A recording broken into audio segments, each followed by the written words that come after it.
Well, good evening. How y'all doing? Are y'all happy to be here?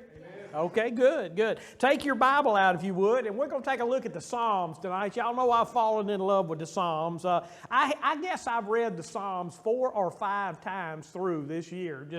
That's a lot more than I normally I read through about twice a year. But I was in Psalm 90 this morning, and Psalm 90 just took a hold of me. So I decided that's where we'd go tonight. But before I go there, I want to give you a little bit of information. We've had lots of people bringing grapefruits, and we've got lemons, and I mean some big old lemons here, and we've got some, I don't know if these are tangerines or satsumas. Which one? Satsumas? They satsuma? What's the difference? These are satsumas. Okay, that's good.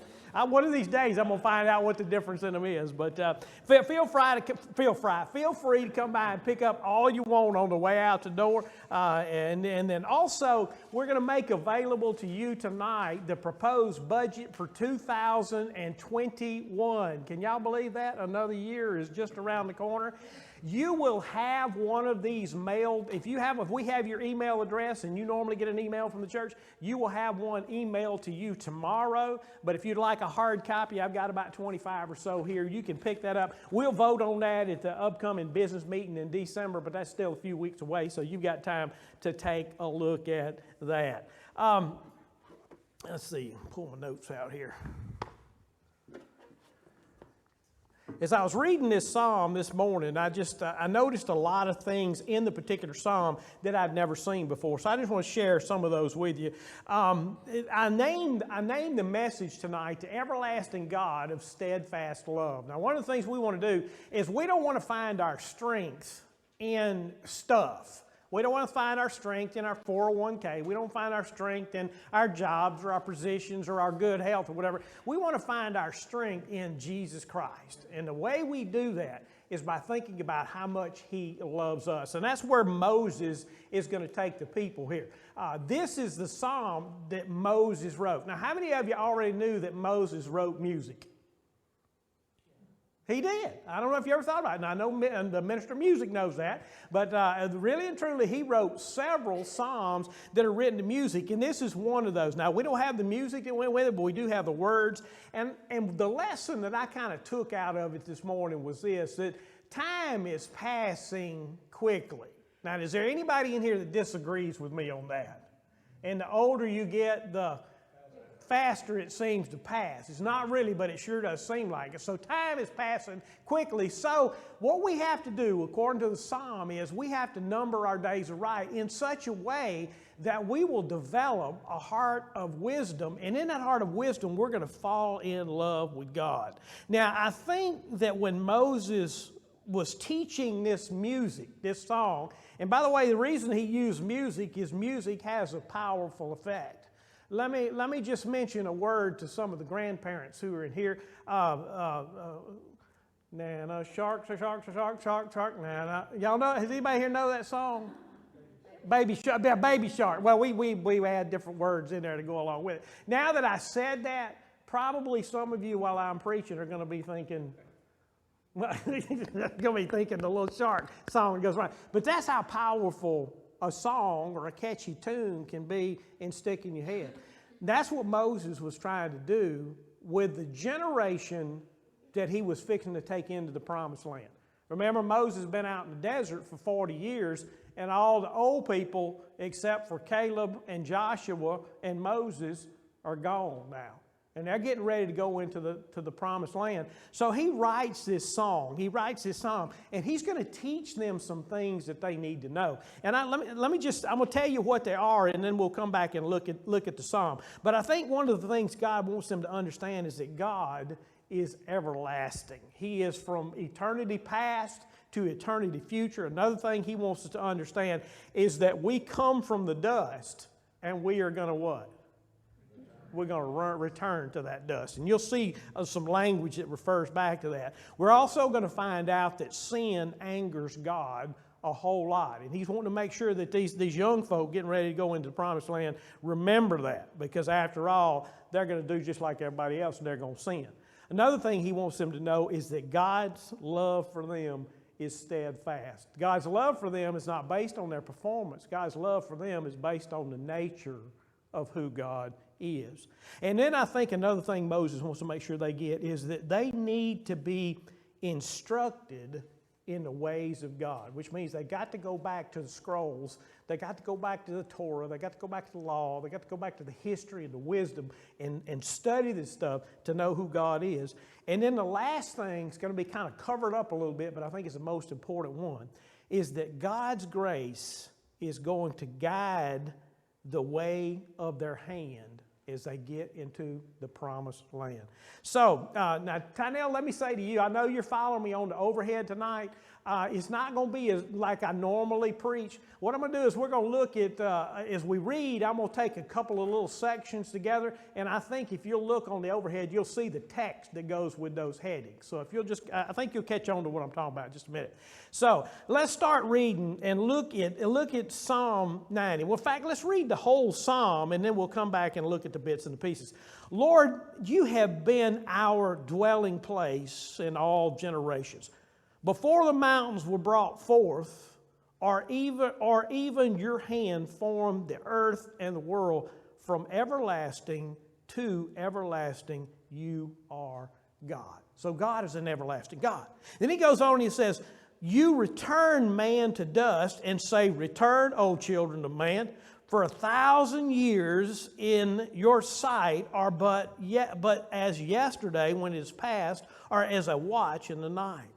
You sweep them away with a flood. They're like a dream, like grass that is renewed in the morning. In the morning it flourishes and is renewed, and in the evening it fades and it withers.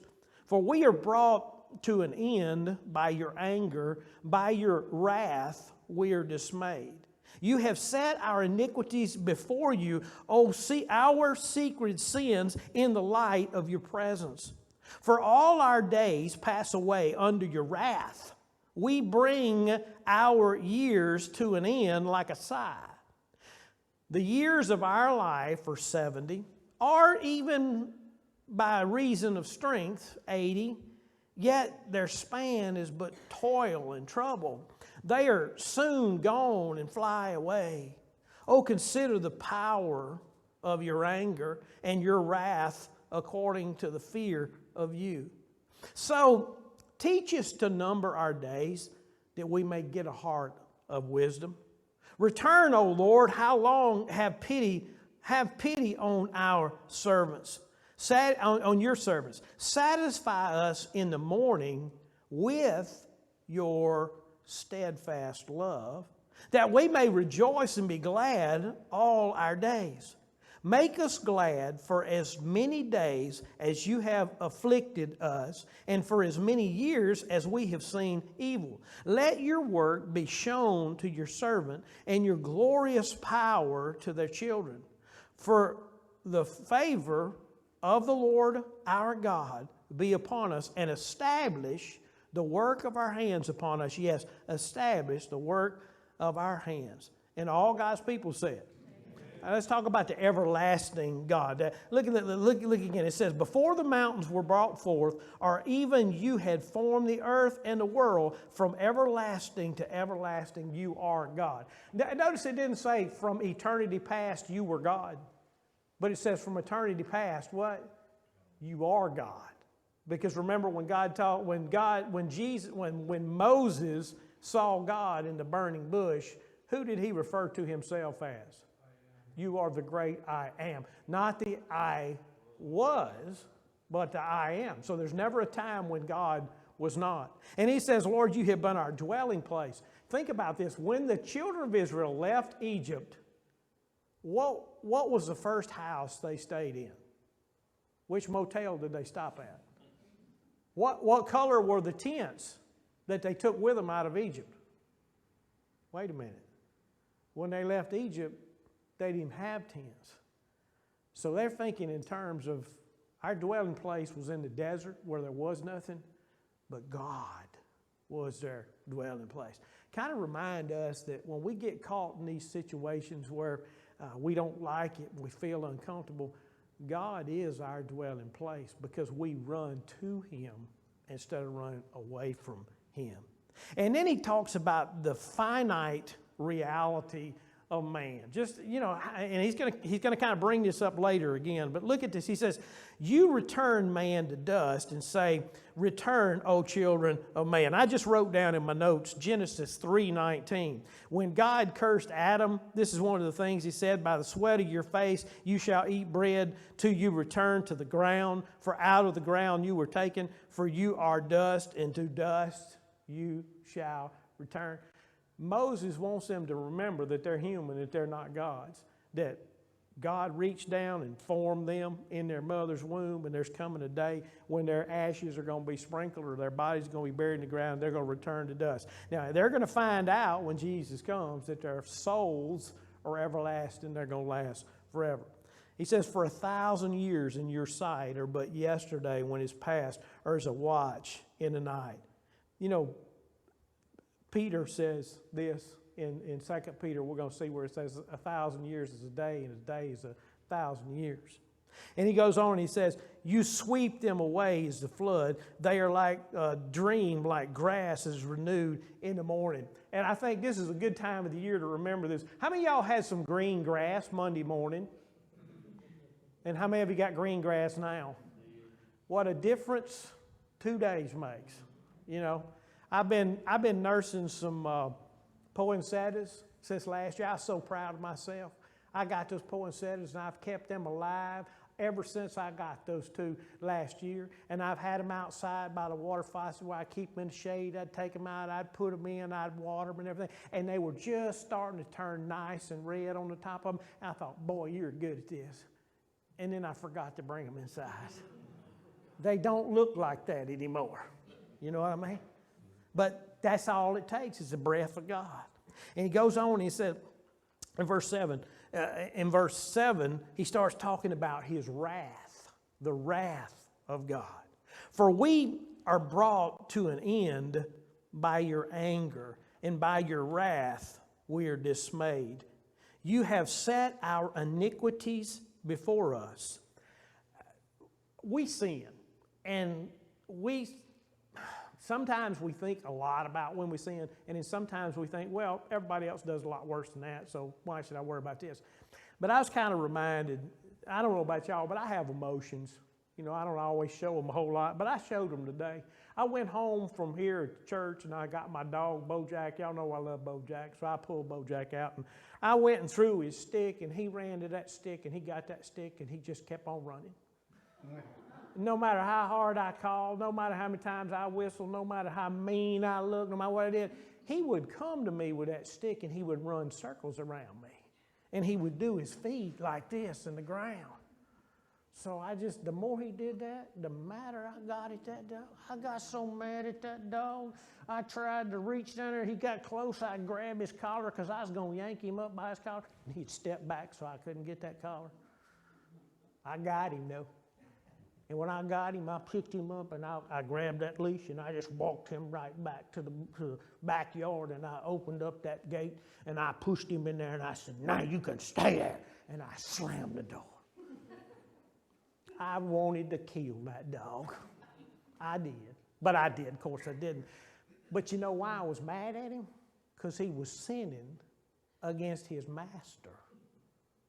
But isn't that exactly what we do to God? Now, y'all don't look at me all righteous. Now, y'all get mad just like that sometimes too. Yeah? But God gets that way with us. And the only thing that holds his anger back is himself, because he is a righteous God. Man, and I think about what Job said, and you can kind of see it in the text right here. Man who is born of woman is few of days and full of what? Trouble. That's right. That's right. So you have set our iniquities before you. Our secret sins in the light of your presence. I never thought about this, but I decided I needed to come up with a definition for secret sins. You know what the definitions of secret sins are? Those that only God can see. Those that only God can see. And we think we're so smart sometimes. All right? And we look on, we keep on going a little bit. He says, for all our days pass away under your wrath. We bring our years to an end like a sigh. Now, I tell you this all the time, that there's a given day that you're going to be born, and there's going to be a given day that you're going to die. And you're going to die on the day that God says you're going to die. And he knows that day long before you're ever born. But sometimes I don't always point out that the wages of sin is death. And when did Adam start dying? The day he got put out of the Garden of Eden. All right. He died at 900 and some odd years. 960 something, yeah. Methuselah's the only one that beats him a little bit. But he started that death process then. But sin, when it's manifested or when it's full grown, it's going to bring death. Yes, God knows what day we're going to be born. Yes, God knows what day we're going home. But we are responsible for what we do in the meantime. And the reason we die is because we're sinners. Because we got sin in our lives. Sometimes we die because of other people's sins. Sometimes we die for our own sins. But sin has a lot to do with how and when and why we die. And then he says, for all our days pass away. We bring our years to end like a sigh. The years of our lives are 70, and if we're really strong, maybe 80. Okay? Isn't that still pretty much true? You know, some people die a little younger than that. Some people die older than that. But the vast majority of people fall somewhere in that range. And in verse 11, he says, who considers the power of your anger and your wrath according to the fear of you? So he's got that wrath. So what are we going to do? Well, what we're going to do is number 12 is we're going to cry for instruction. We're going to cry for instruction. So teach us to number our days that we may get a heart of wisdom. Lord, teach us how to wake up in the morning praying to you. Lord, teach us how to wake up in the day, open our eyes, open our Bibles, and seek a relationship with you to know who you are, because you have to work on that. To get to know somebody, you got to spend some time with somebody. If you're going to get to know God, you're only going to get to know him through the scriptures and through prayer and through walking with other people that know him. And then it goes on and it says, verse 14, it says, verse 14 is going to talk about the satisfaction that we find in God's love. Satisfy us in the morning with your steadfast love, that we may rejoice and be glad in all our days. Now, I've seen, there's different lines and different ways to say this, but I do watch a lot of things called, we guys have a little sweet name we call these movies that women like to watch. We call them chick flicks. Paul, you ever seen a chick flick? Mitch, you ever seen chick flick? Not on purpose. Well, I tell you what, guys, sometimes it's fun to watch these movies because you might actually figure your wife out by watching some of these movies. That's why they keep going back and watching them over and over again. And inevitably, in every scene, the woman that she loves, she's going to say something that's going to boil down to a sentence like this. Just love me. I know I don't make sense, but just love me. And there's 100,000 different ways to say that. But isn't that the way we feel about God? We mess up. We do dumb things. We don't do the right thing. God's wrath ought to be there. But down deep, isn't the one thing that you really want? It's God, just love me no matter who I am and no matter what I do. And you know what the answer to that is that God really does love us no matter what it is. And that is an awesome thought to hang on to. All I heard was women don't make sense. That's all I heard. That's all you heard. The mic cutting him out on that one. Be in my office at 6 o'clock. Yeah, 5 o'clock. Yeah, this one we better be 5. And then keep going on about the steadfastness in God. And it says, verse 15, make us glad for as many days as you have afflicted us. Our afflictions that God puts on us is what makes us become who we are. And for as many years as we have seen evil, let your work be shown for your servants and your glorious power of the children. And then look at verse 17. Now it says, Let the favor of the Lord be upon us. Now, when I read that in the English, I immediately thought to myself, well, this says let the favor. The word favor is going to be the Hebrew word hesed. When you go up and look hesed, it's going to be, because sometimes it's translated favor and sometimes it's translated grace. And it's just kind of hard when the translators translate, depending on the context of the sentence, it's which one they use. But when I pulled the Greek up and looked at it, that's not what it was. It's the word beauty. Now, some of your scriptures may say beauty in there. And I thought, well, now, why in the world would the translators translate it beauty? Because the reality is this. One of the most beautiful things about God is that His grace or His favor or His hesed or His beauty of who He is upon us. We ought to experience His wrath, but we don't. We experience His love for us. And then if that grace, if you will, was not enough for just saving us, it gives us whatever it is that we need to have to be who we're supposed to be. So when we cry out to God, by His grace, He gives us the strength to become the beautiful creation that He wanted us to be. Remember when He saw Peter, He called him what? Rock, Cephas.